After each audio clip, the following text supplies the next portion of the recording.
کہ دیکھیں کہ جس دن اس اللہ کے ولی کی وفات ہوئی، ظاہری طور پر اس دنیا سے چلا گیا، تو ہم اس دن کو عرس کہتے ہیں۔ اب عرس سمجھنا ہوگا کیا ہوتا ہے۔ عرس کے معنی ہے شادی۔ کیا معنی ہے؟ شادی۔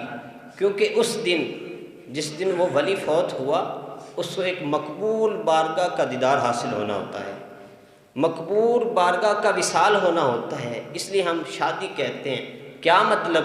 کہ ایک اللہ کا ولی، ایک مومن، ایک عاشق، ایک صادق جب اس دنیا سے جاتا ہے، ظاہری طور پر اس دنیا سے پردہ کرتا ہے، جب اس دنیا سے جاتا ہے تو آگے اور ہوتا بھی محب رسول ہے، محب آل رسول ہے، تو جب اس دنیا سے جاتا ہے تو جب قبر میں جاتا ہے تو اسے کملی والے کا دیدار حاصل ہوتا ہے۔ اسے کملی والے کا دیدار، ارے جسے کملی والے کا دیدار حاصل ہو رہا ہے، اس سے بڑھ کر کیا خوشی ہوگی؟ اس سے بڑھ کر کیا خوشی ہوگی؟ اس لیے ہم عرس کہتے ہیں کہ اس دن ان کو آقا نامدار کا دیدار حاصل ہوتا ہے، اس لیے ہم اس کو دیکھیں نا۔ حضرت بلال جب آخری وقت آیا تو آپ کی اہلیہ، آپ کی بیوی رونے لگی۔ آپ نے کہا نہ رو نہ رو۔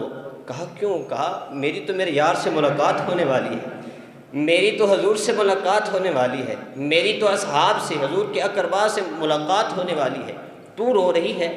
میرے لیے تو بڑا خوشی کا دن ہے، آپ بڑے خوش ہیں، گھر والے سارے رو رہے ہیں لیکن آپ بڑے خوش ہیں۔ آپ کہتے ہیں کہ میری تو حضور سے ملاقات ہونے والی ہے۔ وہ جدائی کا عرصہ، اتنا عرصہ جو گزارا وہ ختم ہونے والا ہے، یعنی موت یہ وصال یار ہوتا ہے، یہ یار سے ملاقات ہوتی ہے۔